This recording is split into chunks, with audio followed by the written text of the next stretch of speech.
Operation सिंदूर का नाम जब रखा गया, आमतौर पर सेना ही तय करती है कि किसी ऑपरेशन का नाम क्या रखा जाए, और आज तक कोई भी ऐसा ऑपरेशन नहीं हुआ है जिसका नामकरण प्रधानमंत्री या सरकार ने किया हो।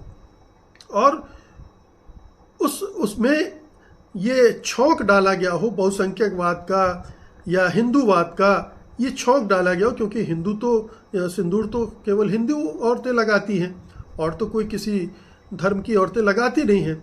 तो ये एक हिंदुत्ववादी सोच का नतीजा था इसका नामकरण। तो उस पर सवाल उठ रहे थे, लगातार उठ रहे थे।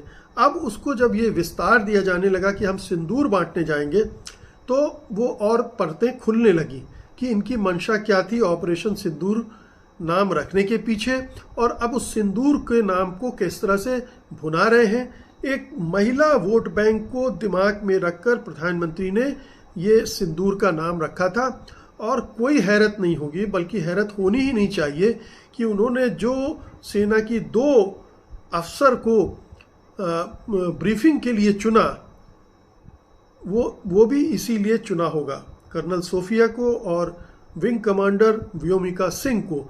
इन दोनों को उन्होंने इसी इरादे से चुना होगा। और ये भी जानने की ज़रूरत है कि जो विंग कमांडर व्योमिका सिंह हैं वो दलित हैं। तो आप देखिए कि दलित को चुना, या इधर ये चुना, और उधर एयरफोर्स के जो चीफ थे, एयरफोर्स की तरफ से जो ब्रीफिंग कर रहे थे, वो ओबीसी हैं। तो प्रधानमंत्री इसमें भी चुनाव देख रहे थे, इसमें भी राजनीति देख रहे थे, और वो इस तरह से काम कर रहे थे। लेकिन अब धीरे धीरे सारे परतें खुल रही हैं, सब समझ में आ रहा है। हिंदुस्तान के लोग, हिंदुस्तान की आवाम इतने बेवकूफ़ नहीं है, वो इस राजनीति को समझते हैं, इस घटिया फूहड़ राजनीति को समझते हैं। कुछ लोगों को छोड़ दीजिए, उनके दिमाग में भूसा भरा है, उनकी समझ में नहीं आएगा। लेकिन ये चीज़ें बहुत ही इतनी नग्न रूप में हो रही थी, इतनी बेढंगी ढंग से, बेशर्मी के साथ हो रही थी कि लोगों को से छिपने का सवाल ही नहीं उठता था। और सब जानते हैं कि बिहार में चुनाव होने वाले हैं, गुजरात में चुनाव होने वाले हैं, बंगाल में चुनाव होने वाले हैं। तो हमारे प्रधानमंत्री जहां घटना हुई पहलगाम कश्मीर, वहां नहीं गए रैली करने, वहां उन्होंने रोड शो नहीं किया। पुंछ में इतने निरपराध लोग मारे गए, हमारे प्रधानमंत्री वहां नहीं गए। और अब जाकर अमित शाह गए हैं, जब राहुल गांधी दोनों जगह के दौरा करके आ चुके हैं। वो पहलगाम भी गए, वो पुंछ भी गए, और उसके 3-4 दिन बाद फिर अमित शाह को भेजा गया कि भाई ये तो एक तरफा हो रहा है, कहीं सारी क्रेडिट राहुल गांधी न ले जाएं, इसलिए आप जाइए। तो उनको भेजा गया, लेकिन प्रधानमंत्री नहीं गए। प्रधानमंत्री मणिपुर भी नहीं गए, प्रधानमंत्री यहाँ भी नहीं गए, पहलगाम या पुंछ भी नहीं गए। उनको तो चुनावी रैलियाँ पसंद हैं, चुनावी शो पसंद हैं, चुनावी भाषणबाजी पसंद है, और चुनावी राजनीति में किस तरह से हिंदू मुसलमान किया जाए, किस तरह से जातियों का गणित बिठाया जाए, किस तरह से महिलाओं को लुभाया जाए, बस इसी जोड़ तोड़ में वो लगे रहते हैं। और इस पूरे हमले को, इस पूरी जंग को उन्होंने अपनी राजनीति के हिसाब से ही सेट किया। ये और बात है कि जिस तरह से युद्ध विराम हुआ, उसने सारा खेल पलट दिया।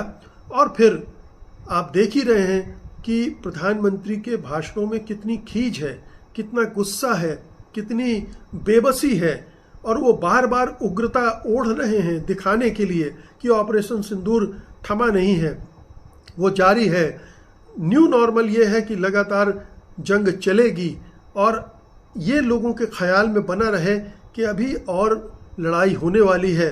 प्रधानमंत्री मोदी अब पीओके ले आएंगे या पीओके पर कब्जा कर लेंगे अपनी सेना के बूते।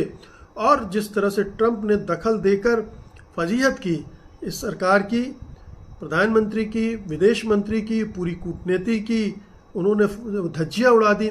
उसके बाद से मोदी और उनकी सरकार के पास चेहरा दिखाने के लिए भी कोई सूरत नहीं बची है। और वो जवाब भी नहीं दे पा रहे हैं कि पहलगाम के अपराधी क्यों नहीं पकड़े गए, वो कैसे घुस आए, इंफॉर्मेशन फेलियर कैसे हुआ, क्या हमारे 5 विमान गिरा दिए गए हैं पाकिस्तान की तरफ से। युद्ध विराम की शर्तें क्या हैं, क्यों युद्ध विराम, ये तमाम सवाल हैं जो परेशान कर रहे हैं। इनसे ध्यान तो हटाना ही था प्रधानमंत्री को, लेकिन इससे जो नुकसान हुआ है, उनकी छवि ध्वस्त हुई है, सरकार की छवि ध्वस्त हुई है, बीजेपी के लिए एक बहुत बड़ा सेटबैक साबित हुआ ये एक छोटी सी जंग। तो अब कहीं प्रधानमंत्री के दिमाग में ये तो नहीं है कि इस नुकसान की भरपाई कैसे की जाए, क्या एक और हमला किया जाए। इस हमले ने बहुत सबक तो उनको सिखा दिए होंगे, उनको 100 बार सोचना पड़ेगा कि ये करना ठीक होगा कि नहीं होगा, क्योंकि अब ट्रंप एक भूमिका ले चुके हैं। पाकिस्तान का चीन के साथ जो रिश्ता है वो हमारे सामने आ चुका है। पाकिस्तान से लड़ने का मतलब चीन से लड़ाई भी हो सकता है। तो क्या प्रधानमंत्री ये केवल गर्मा गर्मी दिखाएंगे चुनाव के नज़रिए से और लोगों को लटकाए रखेंगे कि अभी कुछ होने वाला, अभी कुछ होने वाला, अब कुछ होगा, अब प्रधानमंत्री करेंगे, अब पीओके में घुसेंगे, अब पीओके छीन लेंगे, वगैरह वगैरह। इस तरह का माहौल लगातार बनाए रखने के लिए प्रधानमंत्री ये करेंगे? कर सकते हैं, कुछ भी हो सकता है। सियासत अगर युद्ध की करने लगे तो फिर युद्ध तो लाजमी है कि कभी भी हो सकता है।